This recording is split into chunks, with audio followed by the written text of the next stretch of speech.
Dans ce cours, nous allons voir l'une des fonctions les plus importantes, mais la plus courante utilisée dans les fonctions avancées d'Excel. Basiquement, nous allons voir les fonctions avancées dans cette section. C'est la fonction recherche UV. Donc ici, nous sommes toujours dans notre fichier Excel 103. Nous allons travailler sur deux fichiers. Recherche UV fonction. Nous allons aussi travailler sur la feuille liste employés. Donc ici, on a pas mal d'informations en rapport avec les employés d'une entreprise. Maintenant, avant de commencer la pratique, je vais vous donner le scénario. Comme d'habitude, on donne le scénario avant de pratiquer. Et là, ça va vous permettre de mieux comprendre ou bien de très rapidement comprendre. Retournons au niveau de notre liste. Ok. Ici, on a 38, je crois 37 lignes d'enregistrement. Ok, c'est 37.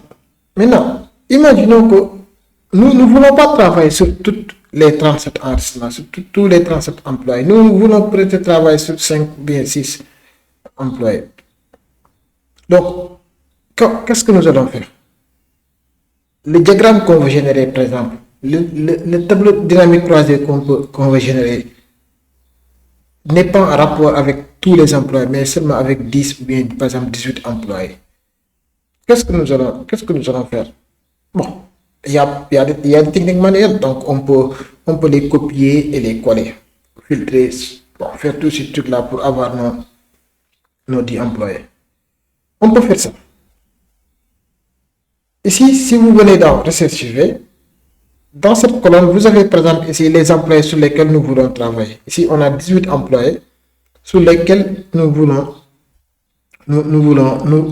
travailler.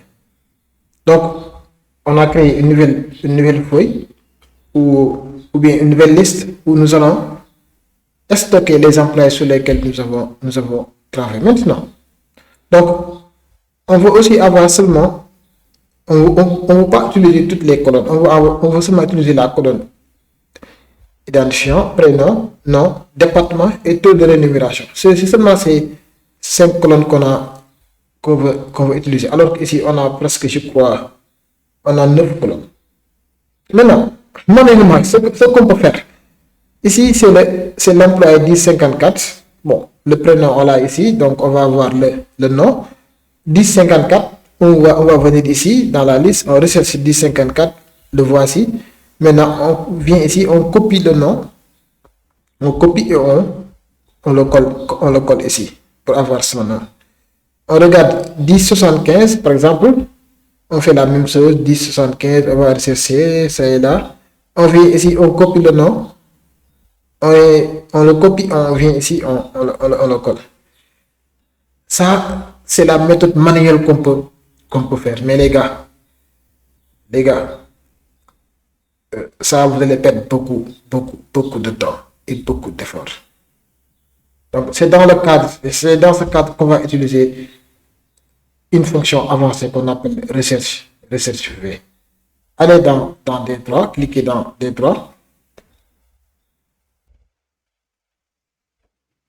Une fois dans D3, on va recherche, donc recherche UV, la voici, donc on vient dans FX.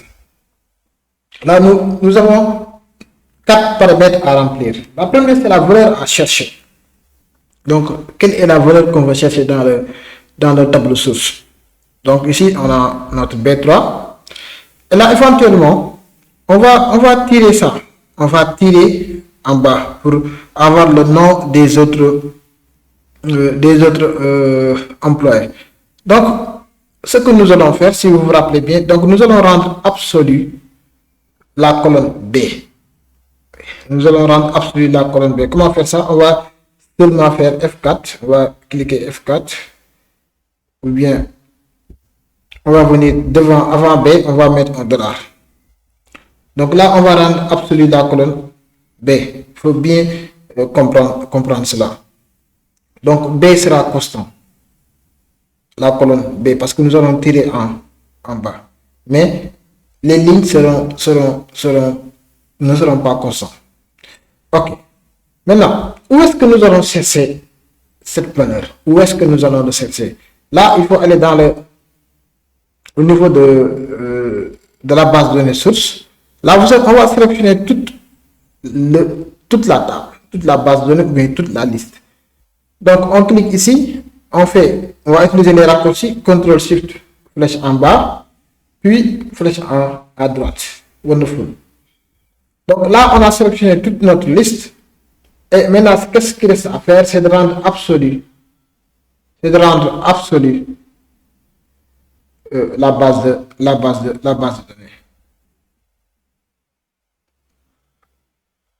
C'est de rendre absolu la base de données. Donc,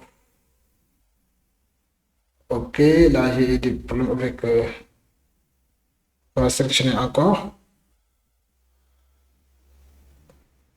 Excusez-moi.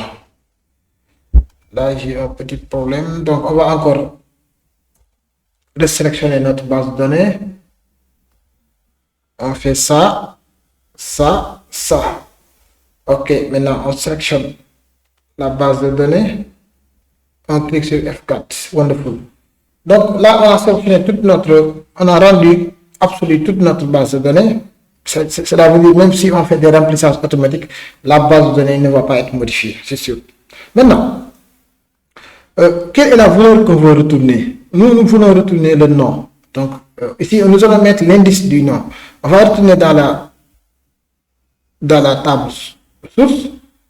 Le nom, c'est quel indice? C'est 1, 2. Donc le nom, c'est la colonne 2.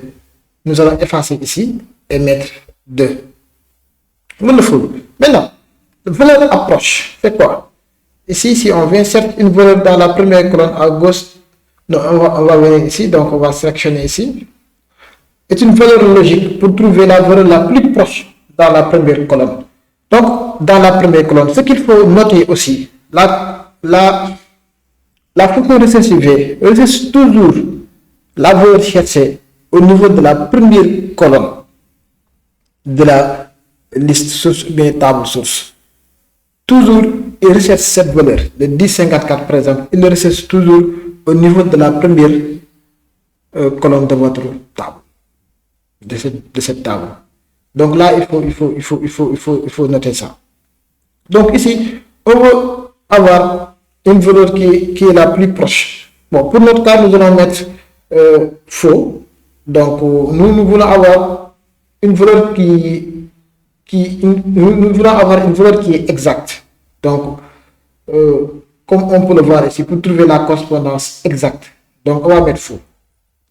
Donc, dans la plupart des cas, 90% de mes cas, je cherche une valeur qui est exacte. Donc, c'est bon.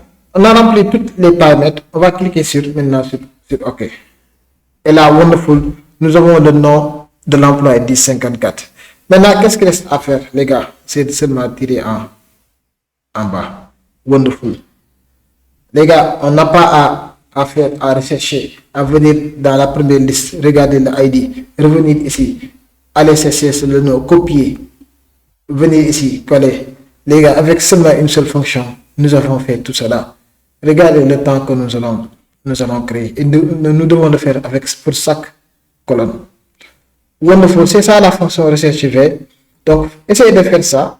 La même chose, reproduire la même chose avec le nom, la colonne nom, et vous le faites avec département et taux de rémunération. Merci.